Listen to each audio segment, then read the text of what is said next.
Hey there, my name is May Naguski. I'm a senior film studies major at UVM. I studied abroad in Kathmandu, Nepal. I'm from Cleveland, Ohio. Yeah, so I lived with a family in Kathmandu for the whole time, pretty much. I had one younger sister, an older sister, Didi as they call it, and Dai, who's my older brother. They were about 40 years old. My younger sister was 14. And then an older Ba, which is dad, and Amma, which is mom, and they were in their 80s. So sort of just like 3 generations of a family living together in one home, and the only person who spoke English was my younger sister. And so coming in the first week that I was there were so many like misunderstandings and complications. Like there was this one day where I just wanted to tell my Amma that like, can I help her do laundry? And I didn't know how to say pretty much any words besides like the family, like Ba, Amma, Didi, Dai, Bahini,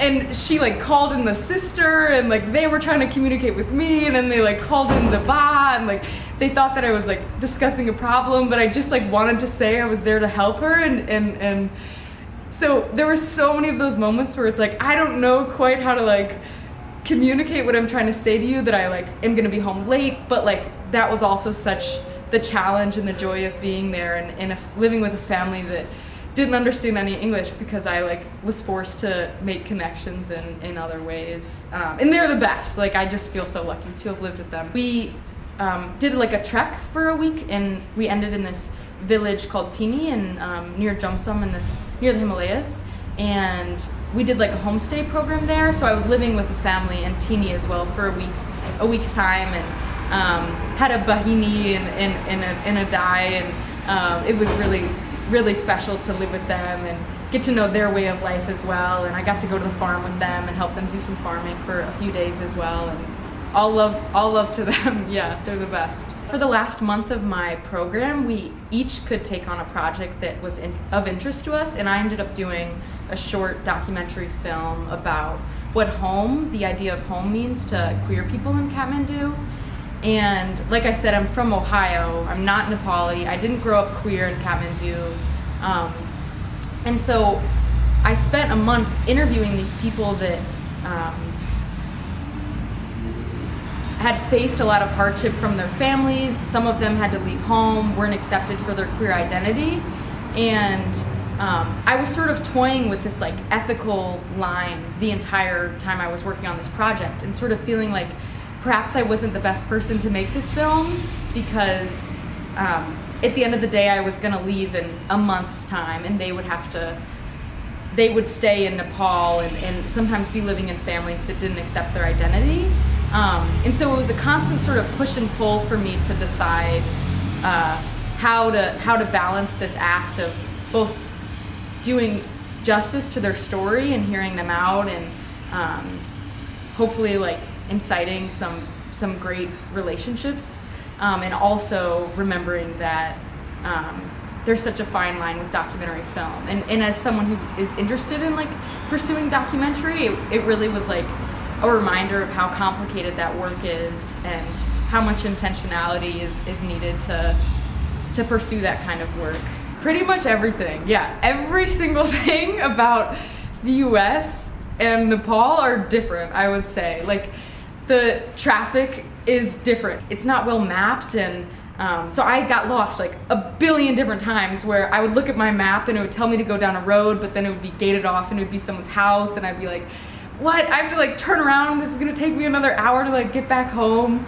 And that's just like traffic, you know. There's also like every single thing about the day-to-day life was different, you know. Like I had kalo chia, which is black tea, every single morning, and in the day as well, and also at night as well. Like that was just such a part of my day-to-day in Nepal, and that's not really a part of my life here. And the way that like community is formed and like sisterhood is formed in Nepal is so different from the US as well. Yeah, so I befriended this guy named Samal while I was in Nepal. We met at a film festival in Kathmandu, and we started talking, and sort of since that film festival we became best friends while we were there. And he grew up in Kathmandu and just showed me like all the best parts of living in Kathmandu, and I got to eat with his family a lot of times, and we would go see, there's these local film pop-ups, a lot of young people hanging out with them, going to movies, walking around, eating, you know, buff momos and lassi at night, and there's just sort of like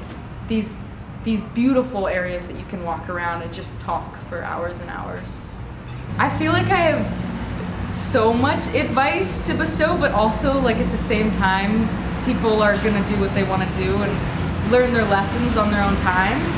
I do think, like, to speak on like the Samal aspect of it all, he enhanced my experience 100-fold. Like, my study abroad was made so much like better because of him, and I think finding any way that you can immerse into like the young community, the 20-year-olds in whatever country you're going to, is like one of the most special parts of being in a place that, you know, you're gonna build these like really tight bonds and then unfortunately have to say goodbye at the end of your abroad time. But like, that's also kind of the beautiful part about it. It's just like these like moments of just being with each other and like fully present. And also just like eat the food.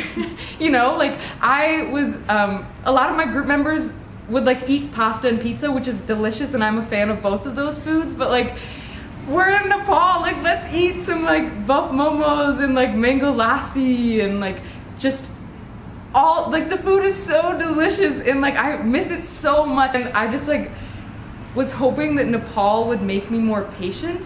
Like, I feel like I'm a pretty patient person in general, but I also just like was hoping that going to this amazing country would just like make me more patient. And I don't know why that was my goal, but like I spent a month hiking I like hiked the Long Trail right before I went to Nepal, and so I was like reflecting a lot on it and like what I wanted out of it, and like patience was just what was coming to mind. And without a doubt, I like have accomplished that in so many ways, but I also learned a billion other things that aren't related to patience at all. Yeah.